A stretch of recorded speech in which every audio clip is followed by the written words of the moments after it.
it could be a very important news for all the Bangladeshi cricket supporters. Cause যেই আলোচনাটা করতে যাচ্ছি বাংলাদেশের বিশ্বকাপের মোটামুটি ভাগ্য নির্ধারণের সাথে এই আলোচনা খুব বেশি জড়িত, কারণ আজকে যে ভিডিও কনফারেন্সটা হয়েছে আইসিসি এবং বিসিবির মধ্যে, এবং সেই ভিডিও কনফারেন্সের পরে আমরা যতটুকু বিভিন্ন ভাবে ছাড়া ছাড়া বক্তব্য পেয়েছি, দুজন ভাইস প্রেসিডেন্ট শাকত হোসেন কথা বলেছেন এবং ফারুক আহমেদ খুব একটা কথা বলতেই চান নাই, এবং আমি আসলে দুজনের অবস্থানকে মানে ছাড়া ছাড়া বলতে তারা কম কথা বলার চেষ্টা করেছেন। সাপোর্ট করি, যত বেশি কথা হবে, যত বেশি বকবকানি হবে, কনফিউশন তত ক্রিয়েট হবে, টেনশন তত বাড়বে, বাংলাদেশের বিশ্বকাপ নিয়ে অনিশ্চয়তাটা আরো বেশি ঘনীভূত হবে। ভেতরের খবর জানার চেষ্টা করেছি এবং ভেতরের খবর জানার পরে যে তথ্যগুলো পেয়েছি আমার কাছে মনে হয়েছে এই ব্যাপারগুলো আপনাদের সামনে শেয়ার করা খুবই বেশি গুরুত্বপূর্ণ। প্রথম ব্যাপার যেটা, বাংলাদেশের বিশ্বকাপ মিশন নিয়ে প্ল্যান বির পরিকল্পনায় আইসিসি আগানো শুরু করেছে। এ সপ্তাহের মধ্যেই বাংলাদেশের বিশ্বকাপ ভেন্যু কোথায় হবে সেই ডিসিশনটা হয়ে যাবে, এবং সেই প্ল্যান বির সাথে আরো একটা বিজড়িত, সেই আলোচনায় যাচ্ছি। দ্বিতীয় পয়েন্ট যেটা, সেটা হচ্ছে বাংলাদেশের গভর্নমেন্টের সাথে বিসিবির সাথে আজকে যখন বসেছিল আইসিসির প্রতিনিধি দল, সেখানটায় কারা ছিলেন? সেখানটায় তিনজন মেজর পার্সোনালিটি ছিলেন। আইসিসির সিইও ছিলেন, ইন্টিগ্রিটি ইউনিটের প্রধান ছিলেন, এন্ড হেড অফ সিকিউরিটি, এই তিনজন ছিলেন। বাংলাদেশ ক্রিকেট বোর্ডের পক্ষ থেকে কারা কারা ছিলেন সেটা আমরা সবাই জানি, আমরা সবাই জেনেছি, ছবি দেখেছি। আইসিসির পক্ষ থেকে এই মিটিংকে লিড করেছে কারা, সেই নামগুলো আপনাদের সাথে জানিয়ে দিলাম। এদের মধ্য থেকে head of integrity and head of security, তারা বাংলাদেশে এসে গভর্নমেন্টের সাথে বসে বাংলাদেশের সরকারকে ম্যানেজ করে, বিসিবিকে ম্যানেজ করে তাদেরকে ভারতে নিয়ে যাওয়া যায় কিনা সেরকম একটা পরিকল্পনা অফার করেছিল বাংলাদেশ ক্রিকেট বোর্ডের কাছে, এবং সেটা ভয়েড হয়ে গেছে, বাতিল হয়ে গেছে, কারণ বাংলাদেশ ক্রিকেট বোর্ড জানিয়ে দিয়েছে যে ক্রিকেট বোর্ডের অবস্থান যেটা, সেই অবস্থানটাই হচ্ছে বিশ্বকাপে ভারতের মাটিতে না খেলার পক্ষে। সো সরকার আসলে এই অবস্থান বদলাবে না, ক্রিকেট বোর্ডের অবস্থানকেই সরকার সমর্থন করবে। আমিনুল ইসলাম বুলবুল আজকের আলোচনায় প্ল্যান বি নিয়ে কিন্তু যাচ্ছি, যে বিশ্বকাপটা কোথায় হচ্ছে, বাংলাদেশের ম্যাচ কোথায় হচ্ছে, বিসিবি ও আইসিসি কোন দিকে হচ্ছে। আমিনুল ইসলাম বুলবুল আজকে একটা দারুণ কাজ করেছেন। আলোচনাটা শুরু হয়েছিল এমন ভাবে যে আসিফ নজরুল দুই পক্ষের যে আসলে খুবই কনফিডেন্সিয়াল চিঠি, সেই কনফিডেন্সিয়াল চিঠির বিষয়বস্তু ফাঁস করে দিলেন কেন পাবলিকলি, এবং বাংলাদেশ ক্রিকেট বোর্ডকে আলোচনার শুরুতে আইসিসি তোপের মুখে রেখেছিল রীতিমতো।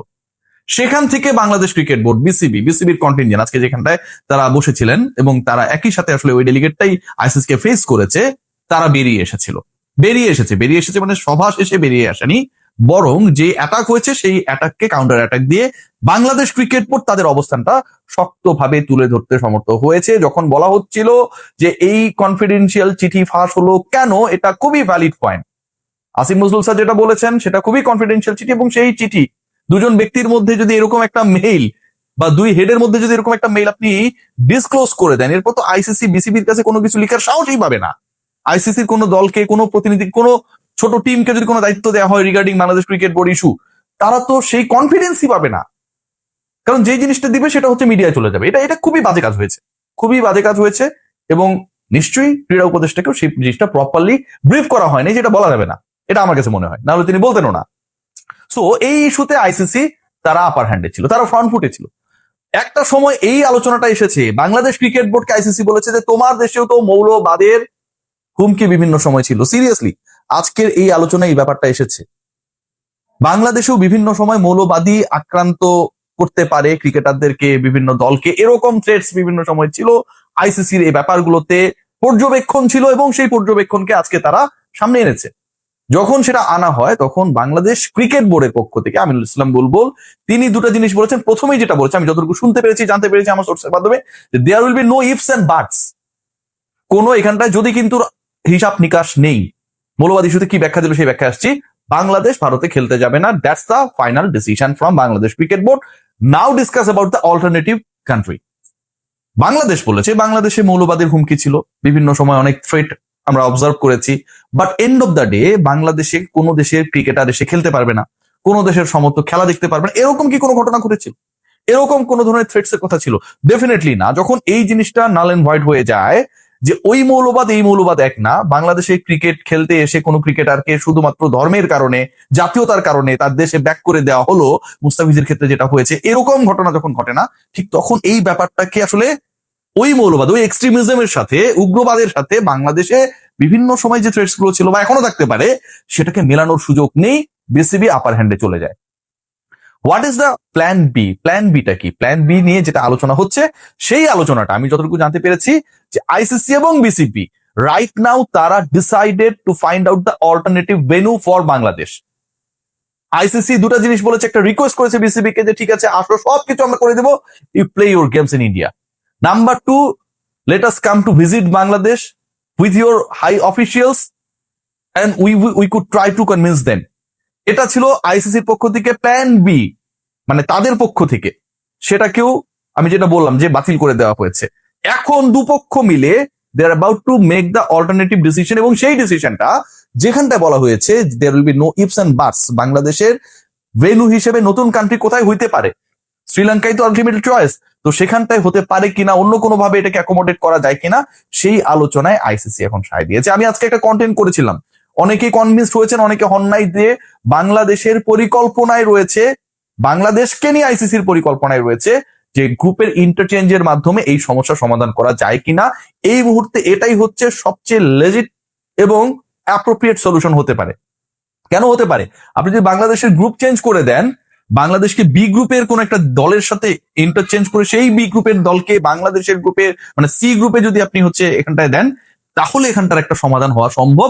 কারণ যেহেতু বি গ্রুপে শ্রীলঙ্কা রয়েছে, তারা তাদের খেলাগুলো সব খেলাই তারা আলটিমেটলি তাদের দেশেই খেলবে। সো ওই জায়গাটা আসলে বাংলাদেশকে শ্রীলঙ্কা, অস্ট্রেলিয়া যে গ্রুপে রয়েছে সেই গ্রুপে বাংলাদেশকে দেয়া যায় কিনা, আইসিসি এই আলোচনাটা আইসিসির মধ্যে, আইসিসির ইনসাইডে এটা রয়েছে। এবং বাংলাদেশও আসলে এই ব্যাপারটাই চায়। শ্রীলঙ্কান ক্রিকেট বোর্ডের সাথে অলরেডি একটা কমিউনিকেশন হচ্ছে।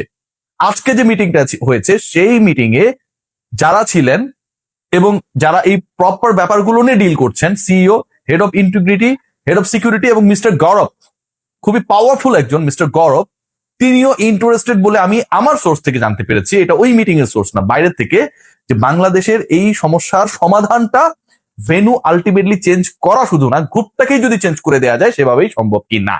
এবং সেই পথেই বিসিবি এবং আইসিসি আগাচ্ছে। যদি বাংলাদেশের অংশগ্রহণটাই বাদ করে দেওয়া যেত বা বাদ করার পরিকল্পনা হতো, বাংলাদেশকে নেওয়ার দরকার নেই, নতুন কোনো দলকে নিয়ে নিলাম, এই ডিসকাশন গুলো হতো না এবং আজকে এটা চ্যাপ্টার ক্লোজ হয়ে যেত। কারণ আইসিসি জানে যে বাংলাদেশকে ভারতের মাটিতে খেলানো ছাড়া কোনো উপায় নাই। সো আজকেই তারা বিসিবিকে সরি বলে দিত। যেহেতু আজকে সরি বলে নাই, যেহেতু আজকে দুপক্ষই সম্মত হয়েছে যে অল্টারনেটিভ কি করা যায় সেই সমাধানে পৌঁছানো তারা চেষ্টা করবে। সো একটাই সমাধান, যে বাংলাদেশের ভেন্যু চেঞ্জ হতে যাচ্ছে এবং সেই ইন্টারচেঞ্জের ক্ষেত্রে, মানে ভারত থেকে সেটা শ্রীলঙ্কায় চলে যাওয়ার ক্ষেত্রে এবং বি গ্রুপ থেকে সি গ্রুপে বা সি গ্রুপ থেকে বি গ্রুপে দলগুলোকে ইন্টারচেঞ্জের ক্ষেত্রে সবচেয়ে বড় যে ডিসকাশনের জায়গা, সেই ডিসকাশনের জায়গাটা আজকে থেকে উন্মুক্ত হয়েছে। Let's see what happen. But overall যেই সিচুয়েশন দাঁড়াচ্ছে, বাংলাদেশের ম্যাচ শ্রীলঙ্কাতেই হবে, বিশ্বকাপেও বাংলাদেশ অংশগ্রহণ করবে এবং বাংলাদেশের গ্রুপ পরিবর্তিত হবে, সেই ব্যাপার নেই। পরবর্তী স্টেপ নিবে আইসিসি এবং বিসিবি। সবাই ভালো থাকবেন। তার আগে একটু বলতেই চাই যে আপনারা যারা এই শীতের দিনে কাপড় ঝকঝকে তকতকে স্মার্ট রাখতে চান, তারা ইউজ করতে পারেন অরিক্স ক্রিস্টাল ওয়াশ। আপনার কাপড়কে 2-in-1 ফর্মুলায় করবে দারুণ। সবাই ভালো থাকবেন।